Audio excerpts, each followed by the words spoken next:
What is this?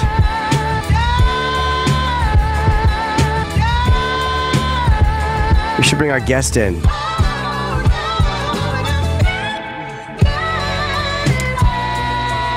He's a buddy of mine, Damien Lemon. Hi, Damien. What's going on, Jim? How are you? Good Welcome, to see you, Damien. What's up, son? How are you? I like your shoes. Good looking out. What kind of shoes do you have? I got on some Nike, some Jordans, some shattered backboards. What's a shattered backboard? They like the orange and black colorway. Yeah. It's got a shattered backboard inside. Oh, inside. Oh, it's the inside thing? Yeah. They're based on the game when he shattered the backboard. Oh, how come That's why they're Dawkins called doesn't have his own shattered fucking... wasn't it Darryl Dawkins used to always break them for the Nets? Yeah. I don't know what happened. Yeah. Does. Didn't they strengthen them or something? Because of him, he would go up with the double hand and just purposely break them? Yeah, after Shaq, too, because then they had it collapsible. Yeah, because he used to tear them down, too. It was crazy. Oh, he would like actually physically rip it down? Yeah, he would rip them down. It was crazy. People must have went nuts. And imagine being in the crowd and you see the guy just fucking destroy the backboard. That must have been so great. That shit had to be bananas. It's like the first time someone squirted. You know what I mean? It was just like extra. Anyway. Right, like I didn't know that could happen. Like, wow, this is a new dimension to the game. Yeah. You ever have a squirter? Nah, I've never had a squirter. Nah, maybe I just don't do what I need to do. I don't either, but like I was talking to a friend of mine who likes to make women squirt, and he was saying that they have a look in their eyes when you make them squirt, and they haven't squirted before. That's like, they're yours. Right, forever. I can imagine. Forever. I've had a couple. It's always been through eating their pussy. It's always been oral. Really? Yeah, and I had one, I guess within the last year, who squirted. And she's like, I've never squirted before. I told her I was the only guy to make her orgasm that way, like orally.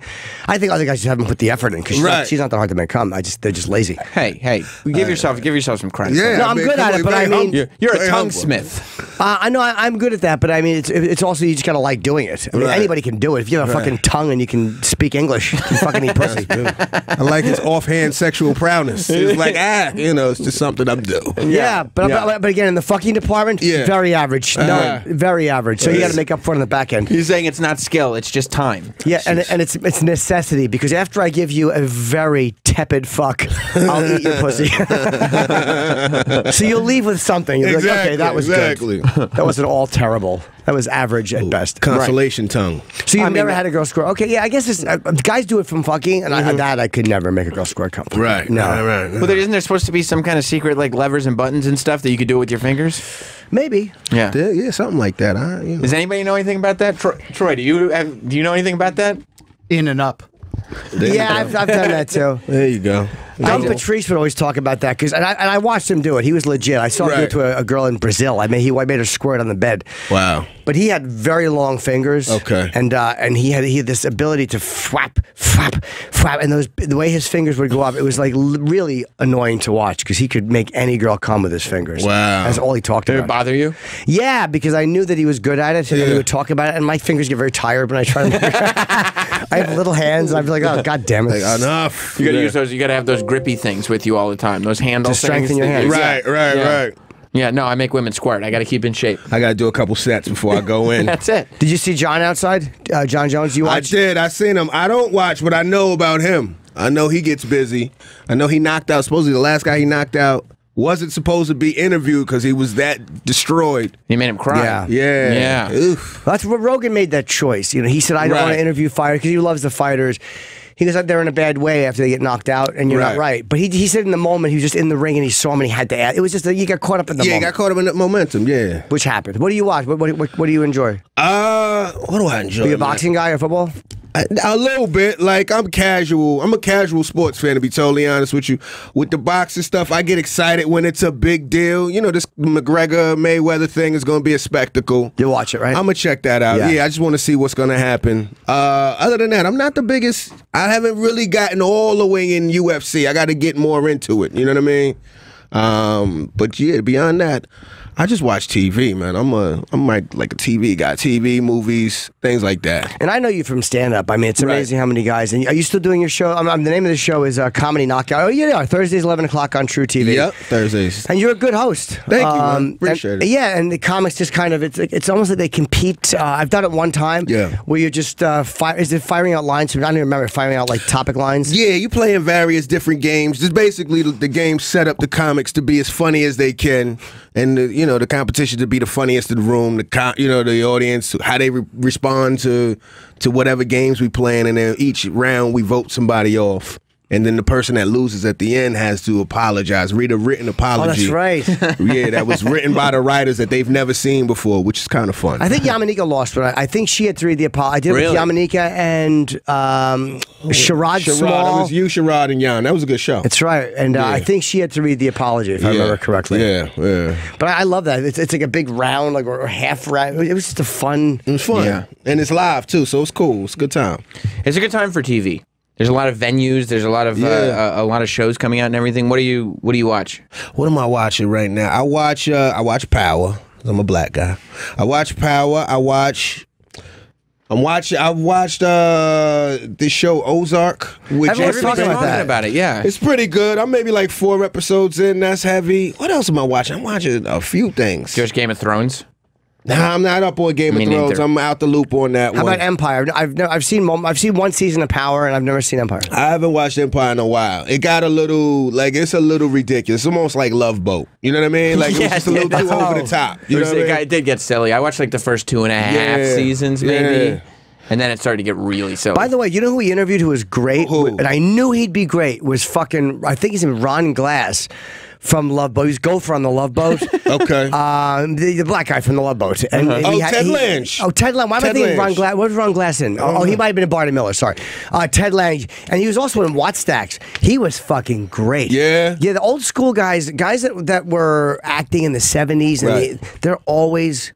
Good interviews, yeah. They've just seen a lot. They always had a better story than you think. They're also not worried anymore about, like, an article getting out about them. Like, they're not protecting an image anymore. Right. Because they've done what they've done, so now it's just time to talk about it. It is what it is. You can't take my career at this point. Right. Yeah. Exactly. Where'd you grow up? I grew up here in New York, Brooklyn, and then Austin, New York. What part of Brooklyn? Brownsville, Brooklyn. Okay, so is it as bad as I always thought it was growing up? Yeah, it's not. It's not. It's probably better now, though, right?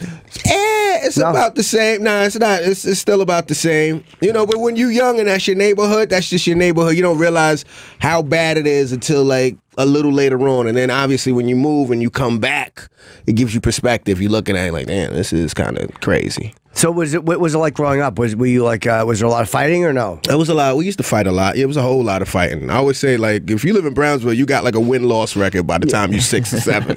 You know what I mean? It would just be fighting just through the boredom.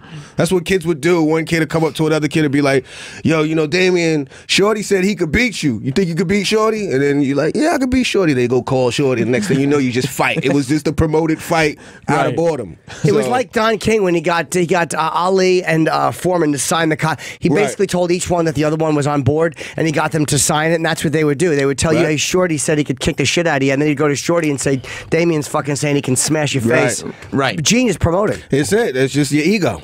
It's an ego fight. Were you ever scared that it was going to go wrong? Oh, so that's why you have to swing first. You know what I mean? It's better than swinging before you get swung on. No, I mean more in life. Like, you know, like if you're growing up in a neighborhood, a lot of guys are doing drugs, or a lot of guys are getting in serious trouble. Yeah, you always, you know, for a long time, you'll have the, like the fear that you could fall off. Like whatever's going good will ultimately go bad and you'll wind up back in the hood fucked up. You know what I mean? Yeah. So, but after a while, you just gotta commit to your own momentum. You know what I mean? You're like, yo, I think I got this. I'm doing my thing. It's gonna be a minute, or it's gonna take a lot for me to my life to be fucked to that degree. You know what I'm saying? Sure. You know, so you know, yeah, it's been good. Being funny helped. Being funny being funny definitely helped. Being funny is like the first defense mechanism. You know what I mean? That's how you learn to diffuse things. It's how you avoid getting beaten. It's how you can fit into all groups and avoid getting beaten up. That's all it really is. Right. Girls will never look at me. That's why very few beautiful people are funny, because girls look at them. Well, besides myself. Well, yeah, you're the obvious exception in the rule. I mean, thank you. Nah. But yeah, it's like a superpower. It's that one thing that could kind of move you about, to your point, from like, you know, various different groups you could float. You know, you don't really belong to anybody. You're just a funny guy that kind of moves around. Yeah, nobody wanted to be mocked. Yeah. That's what nobody wants to be made fun of or made an asshole out of. Right. So if you're funny, people are like, all right. Yeah, just leave him alone. Leave him alone. He's fine. He'll fucking entertain us. Yeah. Right. Get him to make fun of someone else. Yeah. Where'd you grow up, Jim? Central Jersey. Okay. Very suburban neighborhood. Yeah. I was a problem child. A real boring, not boring, but I could say like a typical.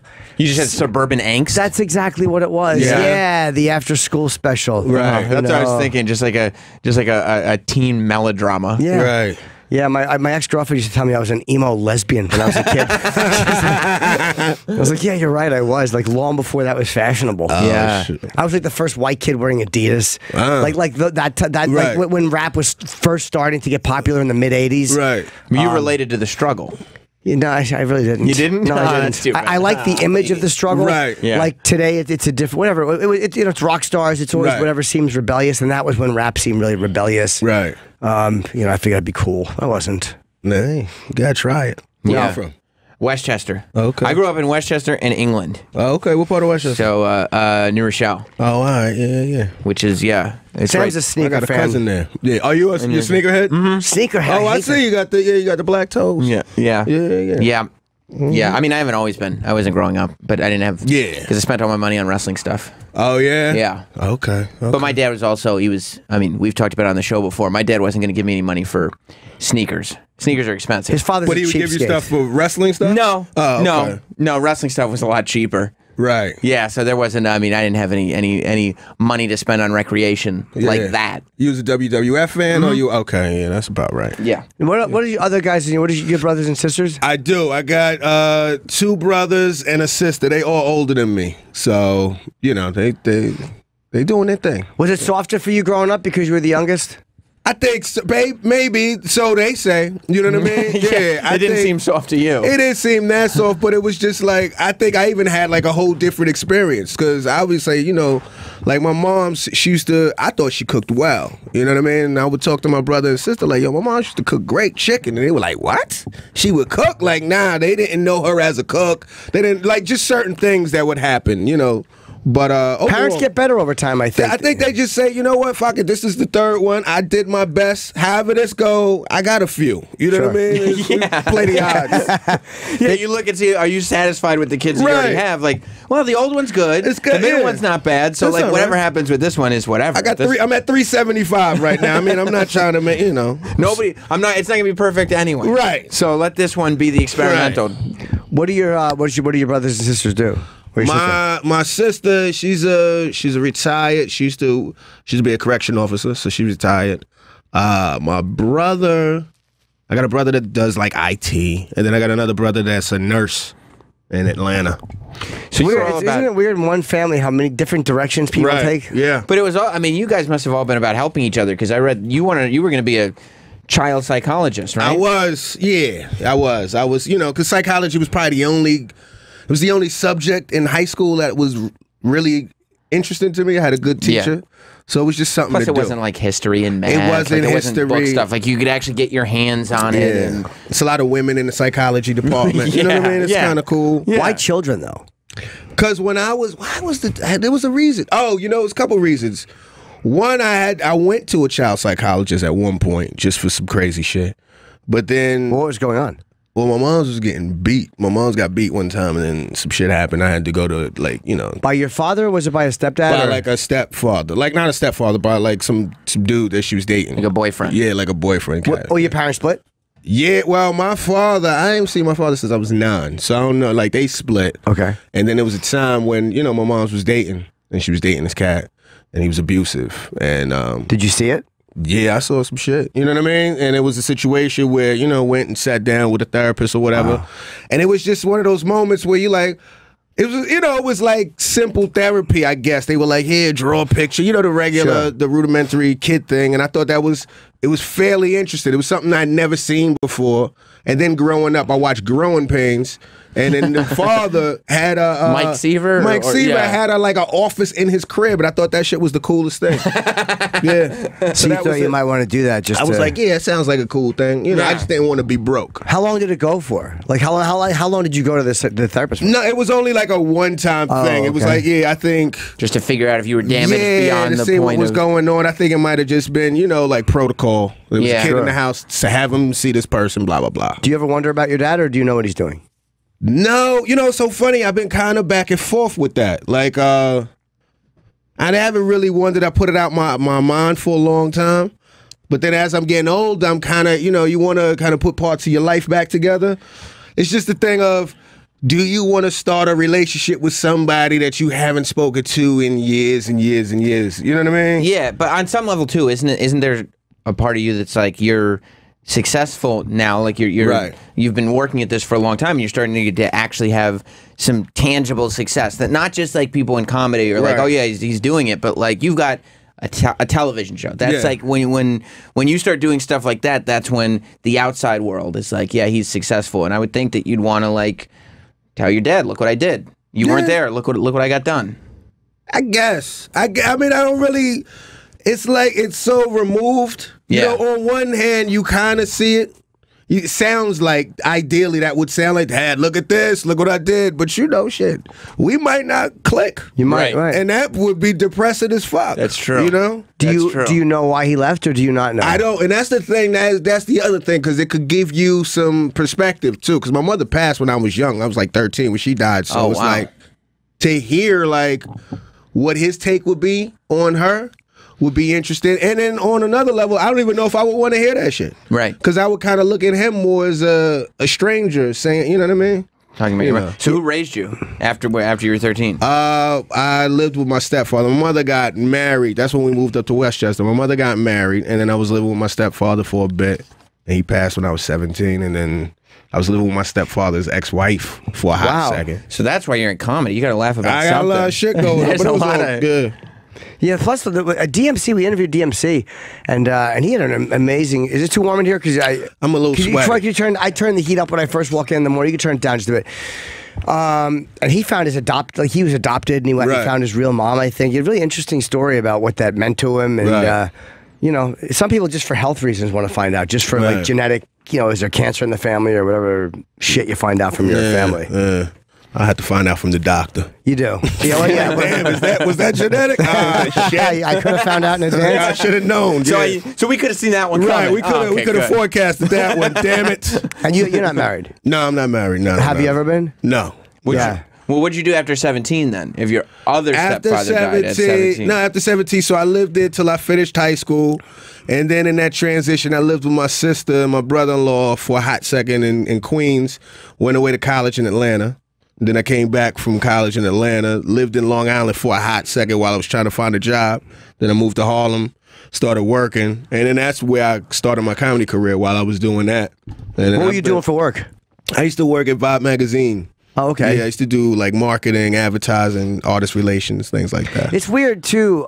You've bounced around a lot. Does that make it harder, like, to get attached to people, or are you able to not be as because I tend to like really want people to stick around forever. Right. I haven't moved much. I moved when I was a kid, and then I stayed there for many years. So I get attached to people very harsh and incredibly. Like, do you do that, or do you not give a shit? Nah, I don't not give a shit. I think, well, I got a lot of long-lasting friendships, so I guess I'm, you know, I don't think there's the attachment issue, but there is, like, when I was, you know, when I'm in a relationship sometimes, or when I was traditionally, I'd be quick to, you know, you'd be ready for the shit to fall apart. You know what I mean? You'd be like, all right, well, if it's over, it's over. And after a while, you know, you can't look at it like that. You can't look at life, you know what I mean? They call it, like, scarcity thinking. Scarcity thinking versus abundance thinking, whereas abundance thinking is you like, there's more in store. Whereas when you're looking at life on a scarcity level, you like, this might be it. I need to hoard this shit. I need to make sure, you know what I mean? Like, that's how I think I look at life. Yeah. That's a good way to put it. Scarcity and abundance thinking. Abundance thinking is better. It probably is. More positive. It is. It's positive. It's, you know, but it's shit. If you think, you know, it's tough. You try to get a little balance of it, but, you know, if you was in a situation where you didn't know what was going to happen next, it could affect the way you approach it. Are you a good boyfriend? I think so. Yeah, you have to ask my lady. No. You have a girlfriend? I got a girl. Okay. Yeah. That's funny. That's what Mark Norman. I think he was saying that last week. That like, if he's in a fight with a girlfriend, he's the guy that very quickly would be like, okay, we should just break up. Right. Like, instead of having this fight, we should just, this is probably it then. Let's just end He it hates now. the fight. In the beginning, I was definitely the same thing. So is it over? Is this a wrap? You know, because you're just ready for it to be done. And they're like, no, I just want you to take out the garbage. What are you talking about? It's not do or die everything. Do you live together? Mm-hmm. I've never done that. How long? For a few years. Oh, it's well, okay. Yeah, I've never done. I kind of wouldn't mind at this point. Like I've been single for so long. Yeah. And I got my own. Like I went to dinner last night just by myself, and I'm like, do I want to call somebody? And I'm like, no, I'm okay going by myself and relaxing. But I spend too much time alone. Like I kind of want the other thing now. Yeah. Yeah, I mean, there's something nice about Someone to stuff. eat your ass. Well, that's not 100% where I was going, but I'm not going to disagree. Sure. You're not going to say no. I can't say no to that.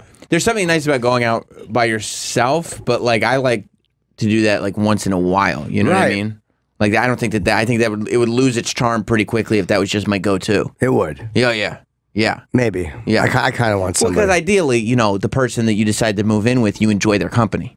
Right. You know, it's not like... Yeah, you do. But, you know, you also enjoy being by yourself, too. Especially if you're a comic. Yeah. You know what I mean? Because you spend a lot of time by yourself. You know, you love your lady or whoever you with. But there's times when you're just like, whew, feels good to be by myself. No, yeah. How much room do you have in the apartment? Do you have room where you can both just go in other rooms and not look at each other? Yeah. We could do that. We go in other rooms. Like one person's in the bedroom, one person's in the living room. We might leave the door open just so the energy will travel. That's what I'm saying. Let the energy rock. You know what I mean? But basically, you're doing your own thing. Right. We do it all day. We chilling, checking on each other. Do you fight a lot or no? Nah, not a whole lot. I don't think we. Not too. I don't. You know. We have our arguments, but I don't think it's like we that couple. You know what I mean? You know those type of couples that's always beefing. Yeah. I think we're pretty easygoing. I've been a shitty boyfriend. I'm very argumentative. Really? Yeah, I don't think I would be now because it's been so long, but I've been fucking awful. Just a dick. But not even trying to be a dick, just thinking I'm always right. Yeah. You don't think you fall back into it, though? No, I think you get sick of it. 'Cause I've had altercations recently, very minor ones.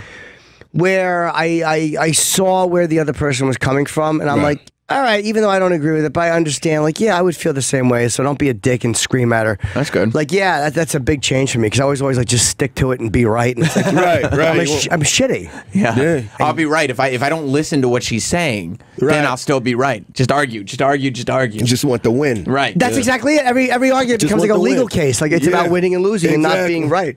You ever reapproach an argument where you feel like you got another thread? Like, you know what? I was thinking about what we had just argued about, and I got some new information. Yeah. I've actually done that after we've made up, and I think I have her in a good place, and I can once again gently make my point, and it just spiral. I'm like, why don't I just shut the fuck up? Take the I've done it when she's agreed with me. Like we get to this place where it's like, okay, you know what, you were right. And it's like, okay, cool. And then I'll think of something else, and I'll just have to enforce. Just spike the ball. Yeah, exactly. And you know what else? You should have thought of this because that. And she's like, I know. Right. I already said yes. Yeah, I agreed with you. Yeah. And yet, it's still very toxic. What is your podcast too? It's called, and Damien, by the way, Damien is with an E. It's DAMIEN, DamienLemon.com or DLemon Comedy on Twitter. And the podcast is In the Conversation, and it's with yourself and Ali Muhammad and Vlad Camano. Well, it's me and Ali now. Vlad is no longer on the podcast because Vlad is in L.A., so it was kind of... Is he a comedian? Yeah, he's a comedian. He's a real funny comedian, too. He did New Faces a couple years ago. He's been killing the game. But he's in L.A. now, so it's like, you know, getting us all synced up. It was kind of 3 p.m. where he's at, 6 p.m. when we tape, so it wasn't working. Podcasts suck to do by ISDN or by it's simple. Right. You gotta be in the room. Skype is hard. Yeah. You need the chemistry. It's like that live feeling, you know. Yeah, it's cool. And what is your podcast about? Is there anything particular? Nah, just us talking shit. You know, just talking about whatever the topics of the day is. It could go from anything from what happened on Power last week, or we talking, you know, just having conversations like this. It was really just Vlad and Ali, two people that I talk to a lot. When I get off the phone, I'm like, damn, that shit was a pretty good conversation. I wouldn't mind, you know, I'd been listening to podcasts for a while, and I was trying to find an angle, but I was like, you know, this would be cool just to have my people just chopping it up.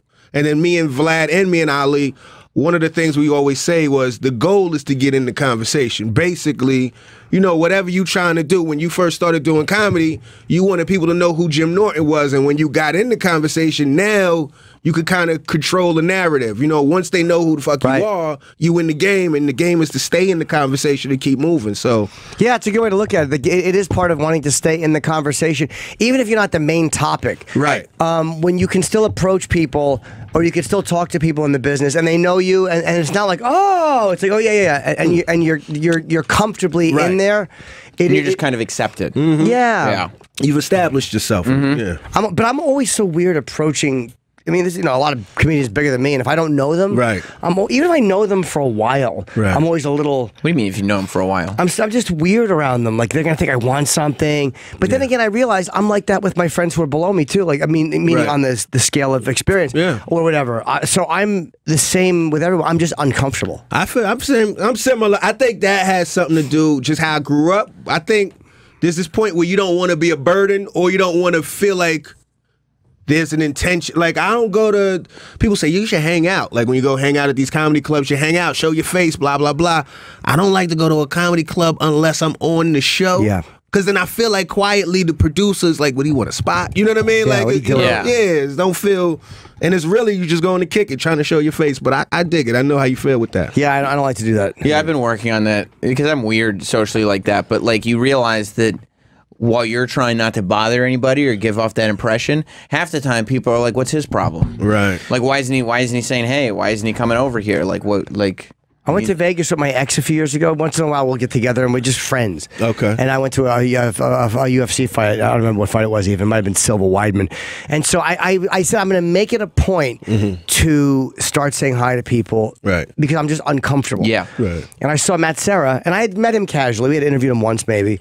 And so I went up to him. He was at breakfast, and we said hi. And I made myself walk over and go, "Hey, man, it's good to see you." And we had a nice little chat. So then fucking a couple of years later, when it comes time to host the UFC podcast, Dana asked if he wanted to do it. He goes, "Oh, Jim Norton, I liked him a lot." Like that weird little moment. Look at that. That's, yeah. Yeah, we had a conversation, and that probably sparked into me having another gig. And it certainly wasn't intended. I think there's That's how it works. Yeah. I mean, yeah, talking about getting in the conversation, there's like some theory that, I don't remember who had it, but it was like you have to. I had this. I don't think it was you. Okay. You have to interact with somebody 5 times. Like you have to face, like touch their life somehow, even in the most, bland way, like just saying hello at breakfast, whatever it is, like 5 times. And once you've done it 5 times, like you're locked in. Yeah, hopefully. Like meaning like they're asshole. Yeah, exactly. It's like shit 7 times. Just forgettable. They say the more awkward conversations you have, the better you're doing in life. Really? That's what they say. What do you mean, the more awkward conversation? Just because I guess you powering through, you meeting new people, blah, blah, blah. Like, you're not just doing the same shit with everybody. Like, every day is somebody new. You're challenging yourself, I guess. You shouldn't be that comfortable. You shouldn't be that comfortable. You got to make the uncomfortable comfortable, which is, it's shit tough. Or because it could be you're embarrassed at your success, and you're talking to people who are not as successful, so you're trying to do. But that's not my issue. Has that ever happened for you? I no, very rarely does that happen. I saw you were in Atlantic City over the weekend. I was. And I don't know if you saw Jim's Twitter, but he posted a video, and from the front, he's on stage, and in the front row is a guy dead asleep. Have you seen?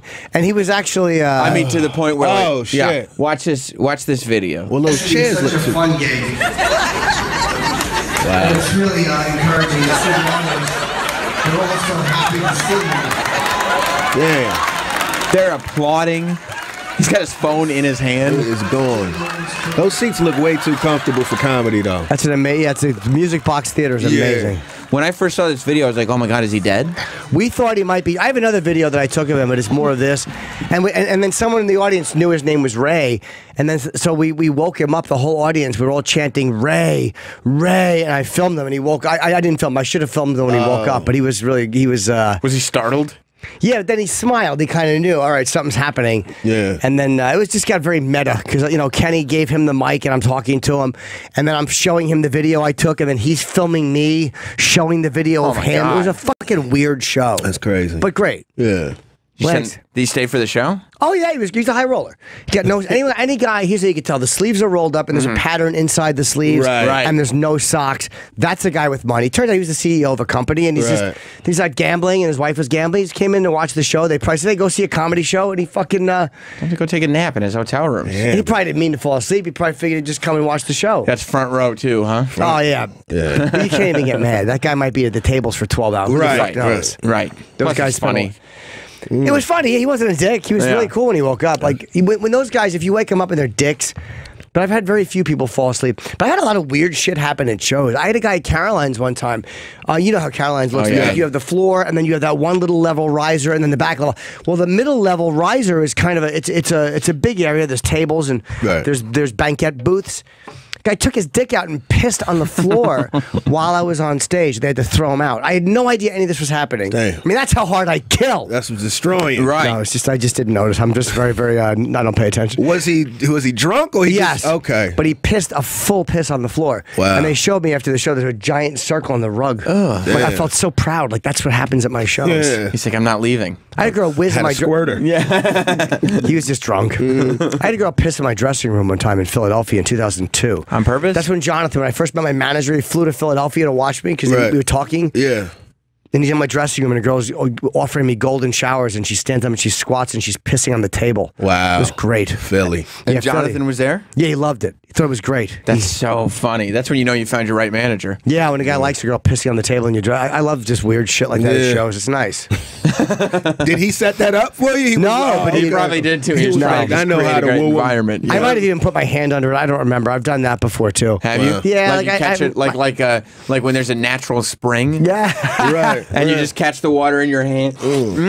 So refreshing. Yeah. From the source. You sometimes do that? I haven't been pissed on in so long. Do you miss it? No.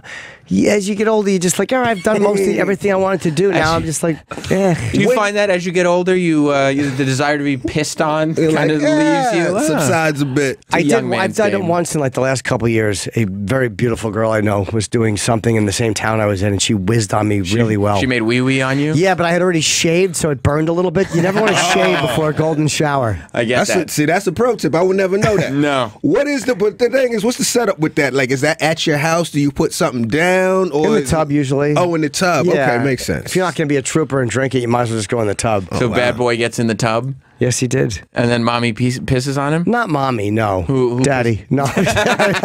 No, it's just her. She just comes in and just Oh, it's so fucking dirty. It was so hot. you liked it. Yeah. Sounds like you don't have it quite out of your system to tell you No, the truth. that demon is still there. I just haven't done anything really kinky since then. Right. Drinking it, how often have you done that? A lot. Not a lot. Yeah, I think with her I did some of it. Yeah. The sure. entire stream or No, just a sip? it's usually a lot. Depends on what it tastes like. Okay, right. If it's really bitter and Diabetes. popcornish. Yeah. But a nice clear flow. A good clear flow. You can tell she takes care of herself. Yeah. Sure. If you have diabetes, does that mean it tastes like sweet, like sugar? Probably. That would bother me. I wouldn't like You that. don't like sweet, No. like a soft drink? Swedish fish. No, I don't want Swedish sweet. fish flavor. By the way, my canker sore is much better. Dr. Steve, home run on the recommendation. I had a canker sore, man. I never get anything in my mouth for Right. sores. I don't know how. Right. I've avoided anything, any problems with my mouth. Yeah, right. Dude, I don't know how. It's a sterilization. It probably is. So I It's bought all the these, urine. these canker sore pads, and they said Dr. Steve said one could kill. I may put a second one on because I still feel it mildly, but it's 20% of what it was. He said one could kill or kill the sore. It kills the sore in 24 Okay. hours. Yeah. Okay. That's not worth the risk. Just Yeah. deal with the canker sore. But I'm wondering if I should put another one on just to really knock Is it it out. comfortable to put it on? Like the No, it feels weird. You don't talk as well. Oh, no, I can't. I got to go tape something after. I'll just put Oragel. Did you see, by the way, I think on now. the video came out on Sunday. I probably did. I watch everything. Well, I didn't realize you watch everything. Did you see the Donald Trump news?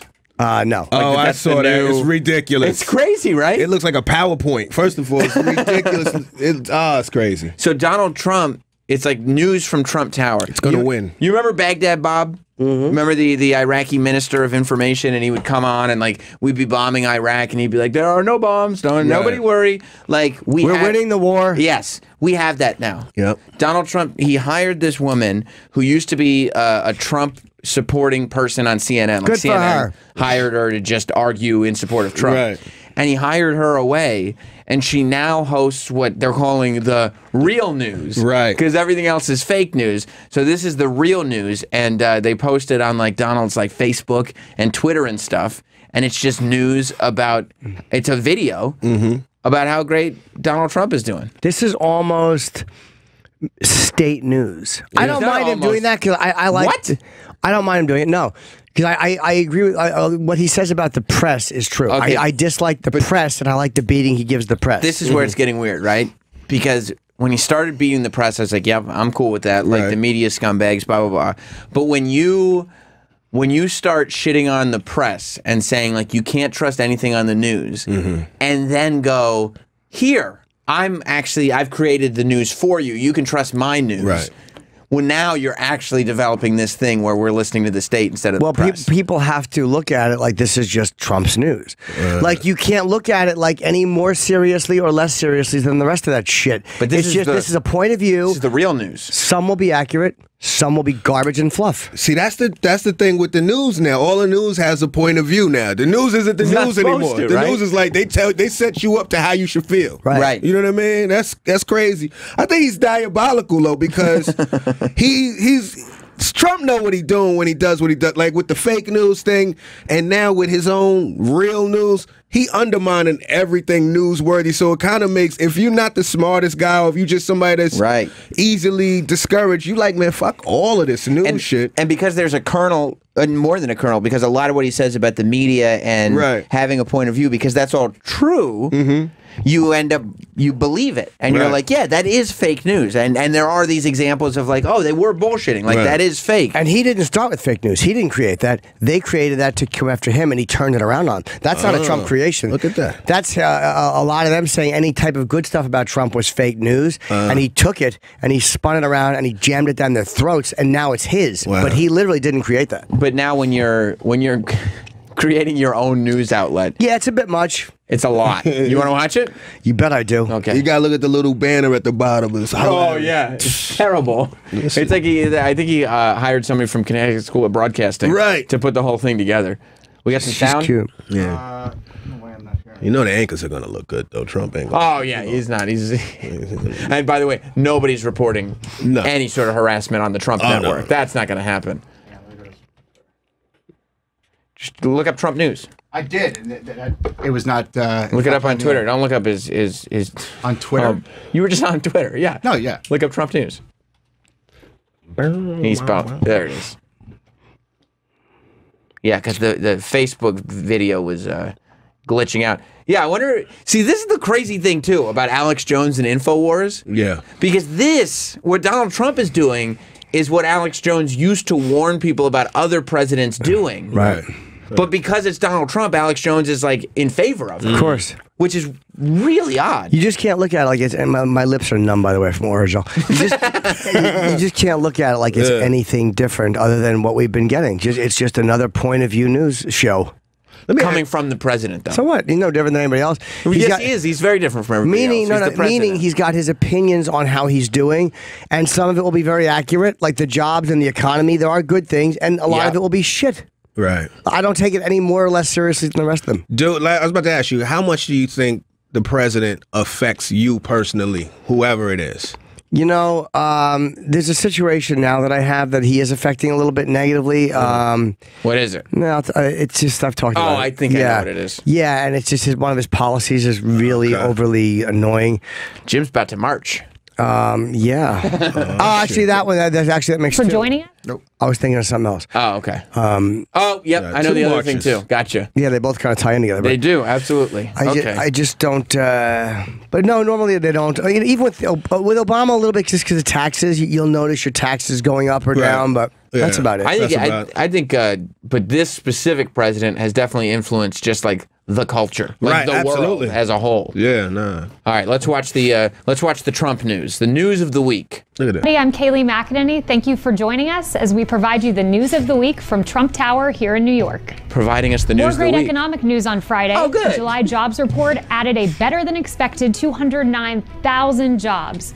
Overall, since the president took office, President Trump has created more than 1 million jobs. The unemployment rate is at a 16-year low, and consumer confidence is at a 16-year high, all while the Dow Jones continues to break records. President Trump has clearly steered the economy back in the right direction. It's like heroic music. On Wednesday, the president introduced the RAISE Act. For decades, a steady rise in immigration has depressed the wages of American workers. The RAISE Act will increase wages, decrease poverty, and save the taxpayers billions. Yes! Americans deserve a raise, and President Trump is finally putting the American worker first. Cha-ching! Also on Wednesday, President Trump awarded the Medal of Honor to one of our Vietnam War heroes, Specialist 5 James McCloughan. McCloughan risked his life on 9 separate occasions, saving many of his wounded peers. President Trump also honored veterans as a whole with yet another VA reform package that will enable millions of veterans. You know what this is? This is not terrible. This is basically just things that he's done. It's the news. Like a pep rally. That were like a pep rally. These are just good things that he's done that the press isn't really covering. But they're just, he's saying he gave the Medal of Honor to someone. Okay, fine. He's creating a news broadcast that only highlights the good stuff that he does. Yes, of course. And he's making it look like it's real news. Yeah, but no one really thinks. Who thinks this is real news? It says Trump all over it. Like this would be dangerous if he was making it look like it was a CNN or a Fox or MSNBC. It says Trump Pence, DonaldJTrump.com, and everyone knows where it's coming from. Yeah, but you know where it's coming from. It's not going under the fucking guise of being unbiased. Do you think that he's done a good job of discrediting other news networks? Very. So do you think it might be a conflict that now he's developing his own news network to put forth his message? Because he's not doing it in a, yep, you're right, it's all fake and this just happens to be my opinion. He's literally saying, this is fake news, this is real news. Well, these things may be, like the fact is he did present the Medal of Honor. The fact is the numbers of the unemployment, like those are all just kind of tangible things. If it goes into more than that, then maybe what you're saying. But now it's just, he'll look at like he's just combating the bullshit that the things they're not saying. Like they're pointing, all they talk about is Russia, but they're not saying, hey, look, the economy is actually in good shape. Right. And the stock market is actually doing really well for people who care about that. They don't talk about that at all with the same vigor as they do Russia. You know, so maybe that's it. You think Russia will come up on the Trump news? I hope so. I don't know if it will. And also, someone's asking about someone they hung up. Asking about, look at fucking NPR or how about PBS? Weren't those like state-funded things that took a tremendous slant, but they were government-funded? So come on. Yeah, I mean, they're still government-funded. Yeah, but that's what I mean. So, they have a definite slant. They're not unbiased. So basically, people from all walks of political life are putting money into this thing. The government's paying for it, and they're giving you one point of view. I don't know. Yeah, I mean, but not. I feel like this is a little bit more biased. This is, way more biased. It's also more honest. It's going, hey, it's Trump news. Right, don't expect. No one's going to tune into this thinking they're going to badmouth Trump. Right.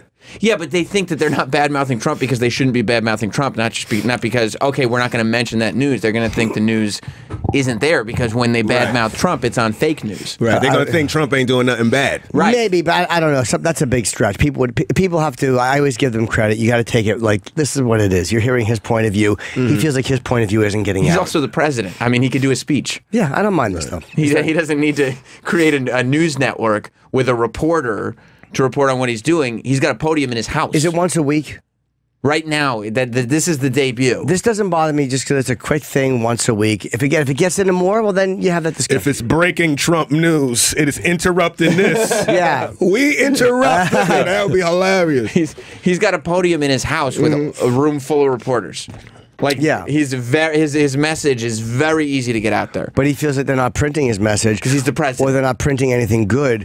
So he's like, these are some of the good things we're doing. I think it's the same way he's done with Twitter, with social media. Like he's been good at knocking down the power the press has. He's able to get his word out, whether people like it or not. Right. At least he's able to get it out without them having their stink on it. Let's continue on with Trump news. Let's go. Well.